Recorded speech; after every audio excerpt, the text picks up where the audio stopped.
Magandang hapon, narito na mga balita sa inyong PRTV News Break. Naniniwala si dating Integrated Bar of the Philippines President at Constitutional Law Expert, Attorney Domingo Cayosa, na mayroong legal na basihan ang pahayag ng Malacanang nung sinabi nitong kailangan nilang ipatupad ang anumang warrant of arrest na ilalabas ng International Criminal Court laban kina Senador Bongo at Senador Bato de la Rosa.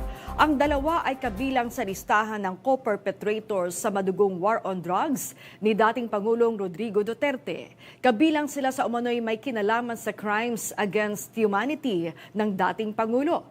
Paliwanag ni Cayosa, hindi na kinakailangang dumaan pa sa lokal na hukuman ang naturang warrant para maipatupad ito ng gobyerno. Ngayong Chinese New Year, hinikayat ni Pangulong Ferdinand R. Marcos Jr. ang publiko na gamiting inspirasyon ng fire horse para kumilos ng mabilis at may tamang pakay o layunin na sinusundan ng disiplina at tiyaga.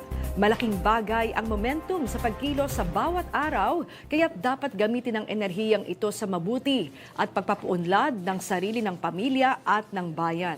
Ang selebrasyon ng Chinese New Year ay para magbigay inspirasyon sa mga Pilipino at sa isang maayos, payapa at mabilis na pagkilos para sa bagong Pilipinas. Inikayat naman ng Catholic Bishops' Conference of the Philippines ang mga deboto na simulan ng fasting sa digital media ngayong Kwaresma.